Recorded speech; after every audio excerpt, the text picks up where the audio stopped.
On a big fat fake news day, plenty of real news. GoDaddy goes public, Facebook launches Riff, and Sling TV nabs itself an HBO deal. It's April 1st, 2015, and this is Crunch Report. Well, happy April Fool's Day, everyone. A day where real news tends to suck because nobody wants to get their actual round of funding numbers buried under a fake new product from Groupon about cat chauffeurs. Seriously, Groupon. Everybody knows that April Fool's jokes aren't really very funny, but they should at least sort of make sense. Anyway, not everybody at TechCrunch actually hates April Fools. In fact, some of us like it a lot. So throughout the day, we've been compiling a handy list of all the best fake stories and gags that we could find.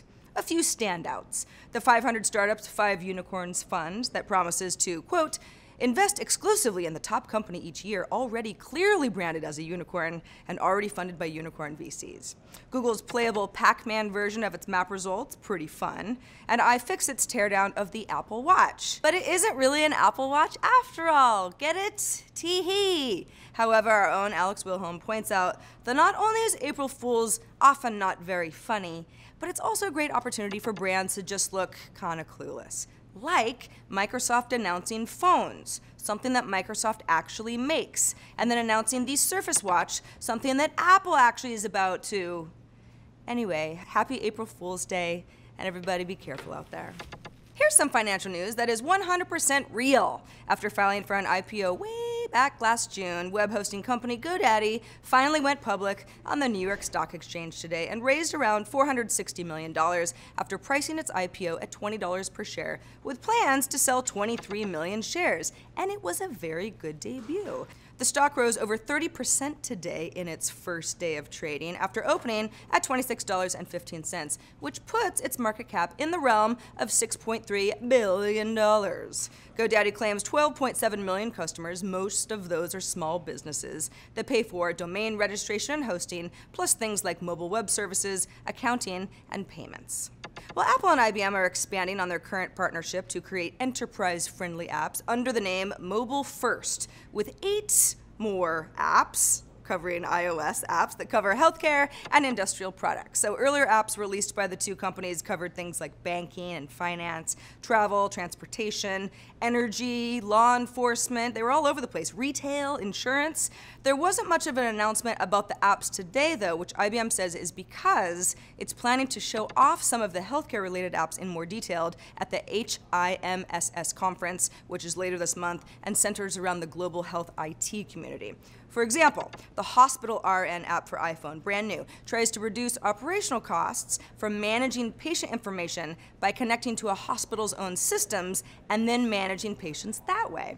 On the industrial products side, the Rapid Handover app for iPad lets a foreman document and share info with shift workers related to the production goals and equipment maintenance on site. Apple and IBM first announced this partnership last year, and everybody benefits. IBM piggybacks off Apple's name recognition and design, and Apple can expand further into the enterprise and sell more iDevices.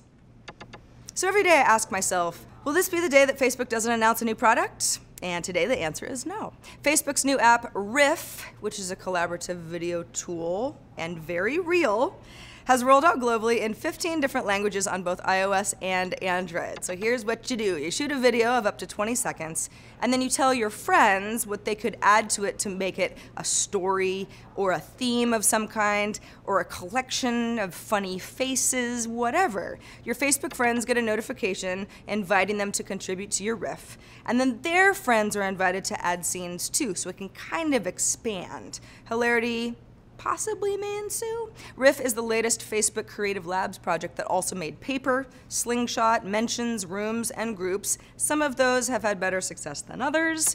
Riff project manager Josh Miller tells TechCrunch's Josh Constein that Riff was inspired actually by the ALS Ice Bucket Challenge, because Facebookers were posting so many videos of themselves taking essentially the same video for charity, and it helped Facebook grow its video views 50% last year to reach 1 billion views per day. A few limitations inside Riff. You can only shoot video in the app, you can't upload anything, and you can't like or comment either, which is a little bit weird for a Facebook product, but they want video contributions. It's also not unlike apps that already exist like JumpCam or Snapchat's editor-picked Our Stories. Well, Dish's new over-the-top service Sling TV will become the first internet service to offer video-on-demand content from HBO for $15 starting this month, which is conveniently in time for the season premieres of Game of Thrones and Silicon Valley on April 12th. Yay! This is the same price, by the way, that Apple announced for its own HBO Now deal.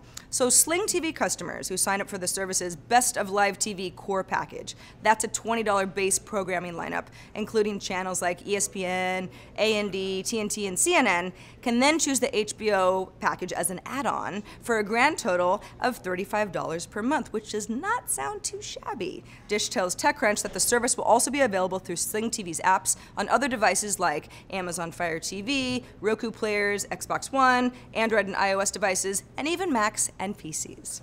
And that's the report for today. I'm Sarah Lane. Thanks for joining us. Crunch Report airs Monday through Friday at 7 p.m. Eastern, 4 p.m. Pacific, right here on TechCrunch.com. We'll see you tomorrow.